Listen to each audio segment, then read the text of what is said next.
नमस्कार, आज हम आ चुके हैं वल्लभ नगर। यहाँ भारतीय जनता पार्टी के प्रत्याशी का जनसंपर्क चल रहा है। आपको इस पूरे जनसंपर्क के अलग अलग रंग हम आपको दिखाने का प्रयास करेंगे। साथ ही यहाँ के लोगों से बातचीत करेंगे, यहाँ के इस प्रत्याशी से बातचीत करेंगे और हम यह कोशिश करेंगे कि राजसमंद एक्सप्रेस के माध्यम से आपको हर एक अलग अलग प्रत्याशियों के जनसंपर्क दिखाएं, अलग अलग यहाँ के राजनीतिक रंग दिखाएं और देखते हैं यहाँ के क्या क्या राजनीतिक रंग होने वाले हैं। और चलिए चलते हैं, आपको इस जनसंपर्क के बारे में अलग अलग रंग दिखाने का प्रयास करते हैं।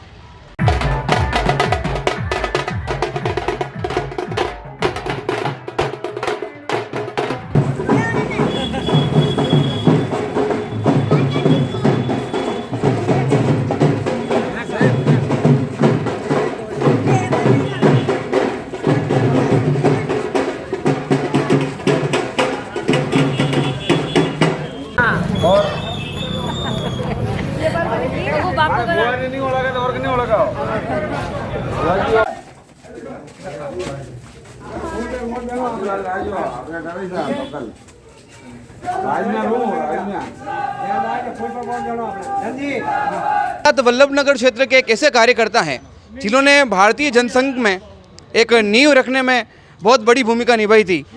आदरणीय बाबूजी नमस्कार। नमस्कार साहब, जय जिनेंद्र। जय जिनेंद्र। इस बार क्या लगने वाला है, क्या होने वाला है इस वल्लभ नगर के विधानसभा उपचुनाव में? देखिए साहब, फिजा धीरे धीरे बदल रही है जी। और धीरे धीरे विपक्ष के कांग्रेस के विपक्ष में जो भारतीय जनता पार्टी खड़ी है जी, उनका एक सशक्त उम्मीदवार मैदान में है। चांसेस जीतने के उनके बन रहे हैं। एक युवा प्रत्याशी है, एक नया चेहरा है, नए चेहरे पे पार्टी ने दाव खेला है। क्या लगता है कि ये दाव सक्सेस हो पाएगा या नहीं हो पाएगा? ऐसा है, ये दाव संभावना तो यही एक सक्सेस हो जाएगा और आगे भविष्य के लिए भी ये पार्टी के लिए एक अच्छा अवसर है कि ऐसा व्यक्ति हमारे से जुड़ा है, पार्टी से जुड़ा है, जो पार्टी को आगे ले जाएगा। सब नेता आते हैं पैसा कमाने के लिए आते हैं कि राजनीति में उतरते पैसा, ये पैसों के लिए नहीं आ रहे, ये तो अपना नाम करने के लिए आ रहे हैं, इस क्षेत्र का विकास करने के लिए आ रहे हैं। भाई यही चाहते हैं कि इनका हर तरफ से भाई ये अपने बहुत अच्छा विकास करेंगे और फुल तरह से पब्लिक के साथ है, तन मन और। रैली के बीच में कुछ लोग थोड़ा थक भी गए हैं, थोड़ा लोग यहाँ विश्राम ले रहे हैं। हम चलिए चलते हैं, उनसे बातचीत करते हैं। क्या लग रहा है इस बार क्या होने वाला है वल्लभ नगर के विधानसभा के इस उपचुनाव में? बीजेपी जीतेगी, बीजेपी रहेगी और हम लोग सब मोदी के साथ में है और बीजेपी 100% बीजेपी ही आएगी। अच्छा, आप कह रहे हैं बीजेपी आएगी, तो आपके यहाँ कौन से ऐसे स्थानीय मुद्दे हैं जो अभी तक पूरे नहीं हुए हैं? कौन से ऐसे विकास कार्य जो अभी तक संपादित नहीं हो पाए हैं? मतलब अभी तक तो कोई सुधार हुआ नहीं वल्लभ नगर में। अगर बीजेपी आए, बीजेपी करेगी पूरा। मतलब आपको उम्मीद है ये कार्य हो सकते हैं? हाँ, ऐसा ये उम्मीद है हम। क्या आप क्या कहना चाह रहे हैं? इसमें बोलिए, क्या कह रहे हैं आप? वल्लभ नगर में गाड़ी भी नहीं आती है और बसें भी नहीं चल रही है, खाली एक बस चलती है और कोई गाड़ी भी नहीं है। आपका कहने का मतलब ये ट्रांसपोर्टेशन सही नहीं है, आवागमन की सुविधा सही नहीं है? सही नहीं है। और कौन कौन से स्थानीय मुद्दे हैं? बिजली बहुत कम आती है आजकल, बिजली काटने की बहुत सुविधा हो रही है, इसलिए। बिजली का मुद्दा आपके लिए महत्वपूर्ण मुद्दा है।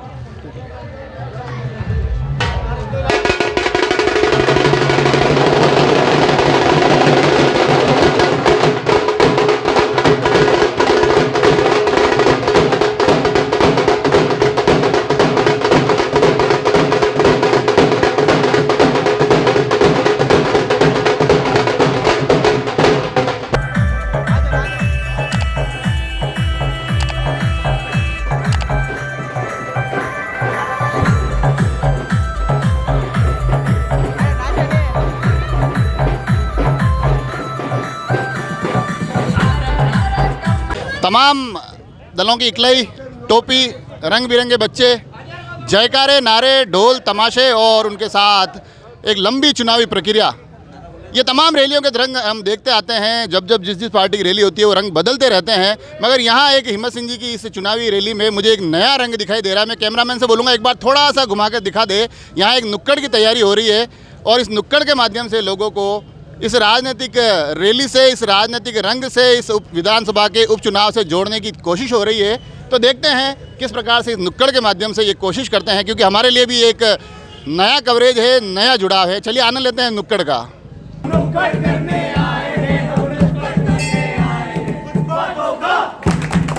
बातों का लोगों का जज्बातों का मतलब समझाने आए हैं, हम नुक्कड़ करने आए हैं, हम नुक्कड़ करने आए हैं। जब मानवता हो शर्मसार तब नुक्कड़ नाटक आता है, जब मानवता हो शर्मसार तब नुक्कड़ नाटक आता है, जब लोकतंत्र को आए शर्म तब नुक्कड़ नाटक आता है, जब लोकतंत्र को आए शर्म तब नुक्कड़ नाटक आता है।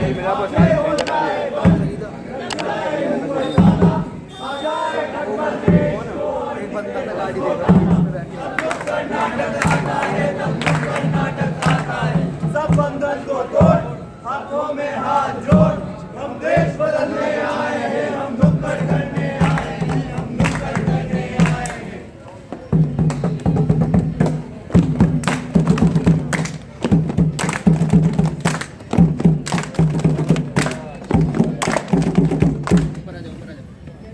सुना है आपके शहर में चुनाव होने वाले, और चुनाव होने वाले हैं तो आप वोट देने तो जाएंगे, तो आपको ये बताना बहुत जरूरी है कि वोट किसे दिया जाए और क्यों दिया जाए।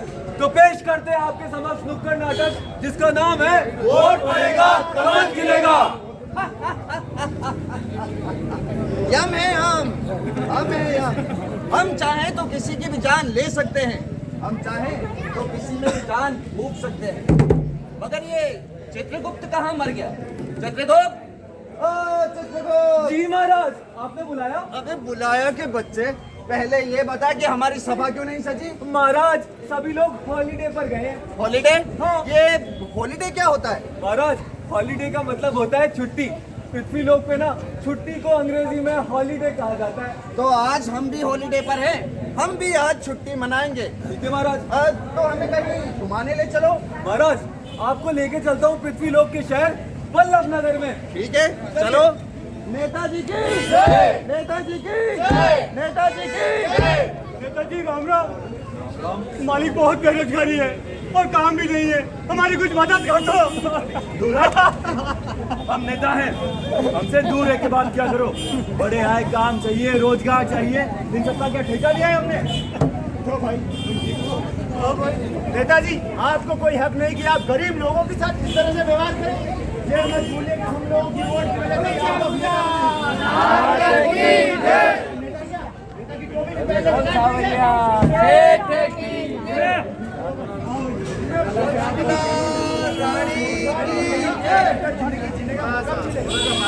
आने वाले चुनाव में हमारे वल्लभ नगर के हिम्मत सिंह झाला जी की जिंदाबाद, जिंदाबाद, तुम संघर्ष करो, हम तुम्हारे साथ हैं। तुम संघर्ष करो, हम तुम्हारे साथ हैं। जप्पा जप्पा भाजपा। अच्छा खासा जनसंपर्क आज ने वल्लभ नगर में किया है। इस आज के कार्यक्रम के बाद इस चुनाव में हिम्मत सिंह जी की हिम्मत को कितना बल मिल रहा है? हिम्मत सिंह की हिम्मत को तो उस दिन ही बल मिल गया जिस दिन भारतीय जनता पार्टी ने इस सामान्य कार्यकर्ता को टिकट दिया था। बाकी वल्लभ नगर मेरा घर है, परिवार है, और आज मैंने यहाँ पे अपने सभी माता पिता और बड़ी बहनें और भाइयों का आशीर्वाद लिया है, और यहाँ से आज चुनाव का सकानंद चालू हुआ है और विजय श्री के और आगे बढ़ेंगे। हमारे सरपंच साहब रूपगिरी जी पधारो, आपका आशीर्वाद हमारे को मिल गया है, और आप हम सब वल्लभ नगर विधानसभा में अब निकल चुके हैं, रणभेरी बच चुकी है चुनाव की। आपने बताया कि ये जनसंपर्क से भी ज़्यादा ये था कि आप अपने घर, या आज तो अपने घर में हैं, तो घर में आके घर के इस पुत्र को कैसा लग रहा है कि यहाँ से कोई ऐसा सकारात्मक ऊर्जा ऐसी मिल रही है आपको? सबसे पहले तो पुत्र का फर्ज यही बनता है ना, घर से आशीर्वाद लेके निकले, फिर तो वल्लभ नगर विधानसभा पूरा ही घर है मेरा, लेकिन अपने घर से जो आशीर्वाद लेके निकलेंगे उसका मजा अलग है। हालांकि आगे भी हम कभी बात करेंगे, मगर आज एक जरूर पूछना चाहूँगा कि आप कह रहे हैं कि एक शंखनाद हो गया है यहाँ से आपके इस चुनावी आगाज़ का, किन मुद्दों पर हिम्मत सिंह जी लड़ने वाले हैं? मैं युवाओं के लिए और किसान जवान की बात करूँगा, और गाँवों के विकास के लिए हमेशा इस वल्लभ नगर विधानसभा के लिए साथ खड़ा रहूँगा। एक जो हम गांव-गांव घूम रहे हैं, एक चीज़ जो निकल के आ रही है कि व्यवसायी हैं, राजनीति में नए हैं, तो ये नए खिलाड़ी 30 तारीख तक कितने पुराने हो जाएंगे? ऐसा है कि व्यवसायी तो हूँ मैं, लेकिन उससे पहले आप मेरा बैकग्राउंड पता करेंगे तो मैंने एक सिक्योरिटी गार्ड की नौकरी करी है, और 1800 रुपये से मैंने अपने जीवन की शुरुआत करी, और एक छोटे से गांव वाजबियाँ जो वल्लभ नगर विधानसभा का एक कोने का गांव है, वहाँ से मैं निकला हूँ, और दिल्ली जैसे महानगर में जाके मैंने एक व्यापार स्थापित किया है। वो तो मेरे पूर्वजों का या इस वल्लभनगर की जनता का मेरे ऊपर आशीर्वाद था। लेकिन मैं राजनीति में जैसे आया हूँ वैसे ही अपने इस वल्लभनगर के जनता के विश्वास पे खरा उतरूँगा। तो बता रहे हैं कि एक छोटी सी नौकरी से, छोटे से गांव से निकलकर आज वल्लभनगर के इन गलियारों में, इन राजनीतिक गलियारों में आगे कदम बढ़ा लिए हैं। आज के जनसंपर्क को अपना एक आगाज़ बता रहे हैं कि आज से हमने आगाज़ कर लिया है और आगे तमाम ये रंग, इस आगाज़ के रंग हम आप तक लाएंगे। आज इस रैली में तमाम चप्पा चप्पा भाजपा के नारे सुनाई दे रहे हैं। कुछ और रैलियाँ भी कवर करेंगे और प्रत्याशियों से भी बात करेंगे और कोशिश करेंगे कि पूरा वल्लभनगर चुनाव हम आप तक इसी प्रकार, इसी शानदार तरीके से पहुंचा सके।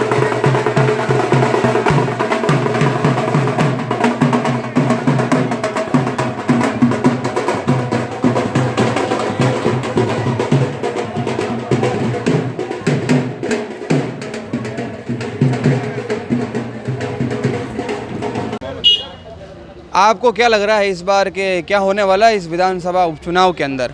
इस उपचुनाव में निश्चित रूप से भारतीय जनता पार्टी अपने कार्यकर्ताओं के आधार पर कमबैक कर रही है। आप वातावरण देख रहे हैं कि जिस प्रकार से वल्लभनगर विधानसभा का नौजवान हमारी भारतीय जनता पार्टी को समर्थन में खुले रूप से उतर कर आया है। सामान्यतः वल्लभनगर में इस प्रकार से होता है कि कोई भी युवा कार्यकर्ता अपना बैच नहीं लगाता, परंतु यहाँ पर जिस प्रकार का वातावरण है, खुले में सैकड़ों की तादाद में युवा कार्यकर्ता हमारे साथ जो आ रहा है, हम निश्चित रूप से पिछले सारे रिकॉर्ड को ब्रेक करते हुए इस बार वल्लभनगर में भारतीय जनता पार्टी को भारी बहुमत के आधार पर जिता कर लाएंगे। आप सुन रहे हैं, ये कह रहे हैं कि पिछले सारे रिकॉर्ड ब्रेक करके भारतीय जनता पार्टी को हम भारी बहुमत से जिताने वाले हैं। मैं आपसे ये पूछना चाहता हूँ कि आप किस मुद्दों पर ये चुनाव लड़ रहे हैं? पिछले 3-4 चुनाव में भारतीय जनता पार्टी कई बार अनेक उलझनों में उलझती हुई ये विधानसभा सीट से हम जीत नहीं पाए, परंतु हमारे पास इस बार जो मुद्दे हैं उसमें प्रमुख रूप से किसानों के संबंधित मुद्दे हैं जी।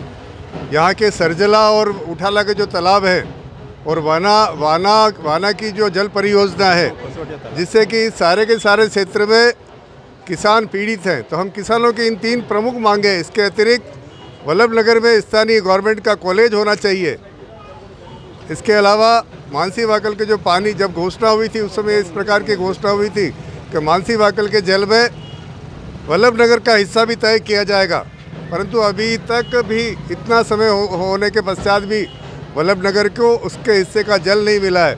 इसके अतिरिक्त जो नवानिया में जो वेटरनरी कॉलेज है, हम चाहते हैं कि किसान, क्योंकि ये बहुत बड़ी संख्या में पशुपालन होता है, तो हमारी ऐसी इच्छा है कि यदि हम जीत कर आएंगे तो वेटरनरी कॉलेज जो नवानिया में है उसका आउटडोर को इतना भव्य बनाएंगे, इतना बड़ा बनाएंगे कि आसपास के समस्त क्षेत्रों से जो किसान अपने पशुओं की चिकित्सा कराना चाहते हैं उनके लिए सुविधा उपलब्ध होगी। आपने किसानों की बात की, मैं आपसे एक सवाल पूछना चाहता हूं कि आपके एक किसान नेता थे जो पहले बीजेपी में थे और अभी पार्टी छोड़कर किसी अन्य दल के साथ जाकर वो चुनाव लड़ रहे हैं, आपको कुछ परेशानी हो सकती है उस व्यक्ति से? नहीं, मैं नहीं मानता हूँ उनसे कोई परेशानी हो सकती है। और जहाँ तक बात है, किसी भी समाज में जन्म लेने से कोई किसान नहीं हो जाता। जो खेती करता है हम ऐसा मानते हैं वो किसान होता है, जो अपना हल जोता है वो किसान होता है, जो अपने चारा काटता है वो किसान होता है, जो फसल काटता है, फसल बोता है वो किसान होता है, जो सिंचाई करता है वो किसान होता है। वो भी हमारे पुराने कार्यकर्ता थे, परंतु मैं इस बारे में ज़्यादा नहीं कहना चाहता क्योंकि पार्टी का कार्यकर्ता हूँ। इन सारे मुद्दों से, इस चीज़ों पर कोई फ़र्क नहीं पड़ने वाला। कुछ लोग वल्लभनगर में अवश्य ही जातिगत आधार पर राजनीति कर रहे हैं, परंतु मैं निश्चित रूप से कहना चाहता हूं कि भारतीय जनता पार्टी सभी जातियों को, सभी वर्गों को, 36 कौम को एक साथ लेकर काम करने वाली पार्टी है।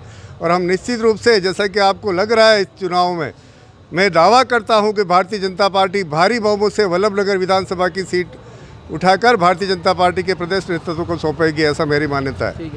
जैसा कि आप ये कह रहे हैं कि जो दूसरे प्रत्याशी इनके दल से निकल के गए उनको सिरे से खारिज कर रहे हैं और ये कहते हैं कि पूर्ण बहुमत से भारतीय जनता पार्टी यहाँ विजय होगी, इनके दावे कहाँ तक सच साबित होते हैं ये तो चुनाव परिणाम आने तक देखना होगा। चलिए चलते हैं और रैली के कुछ अलग अलग रंग आप तक दिखाते हैं। भाजपा के समय भी हमारे यहाँ बहुत सारे विकास हुए और इस बार भी हमारी भाजपा जीतेगी तो बहुत ही विकास होंगे। और हिम्मत सिंह जी झाला ने समाज सेवा की है, इनकी बहुत ही समाज सेवा में भाग रहा है। और कोरोना काल में भी हर क्षेत्र में, हर जन जन तक राशन के किट, दवाइयाँ और सारी सुविधाएं कर रही है इसके लिए। भाई साहब क्या लग रहा है इस बार चुनाव का माहौल? भाई साहब क्या लग रहा है? भाई साहब बोल नहीं पा रहे हैं, लेकिन इनके हाथ की झंडी बता रही है कि ये भी भाजपा के ही साथ हैं।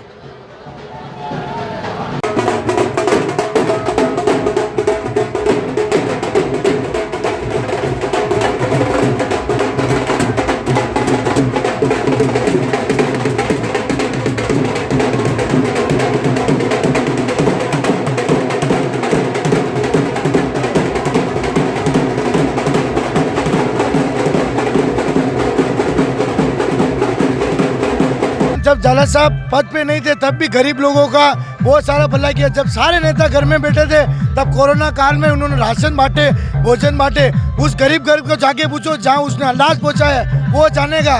जब सारे नेता घर पर बैठे थे तब झाला साहब आए थे बाहर। झाला साहब जिंदाबाद। बीजेपी से जो हैं उनका पलड़ा भारी नजर आता है।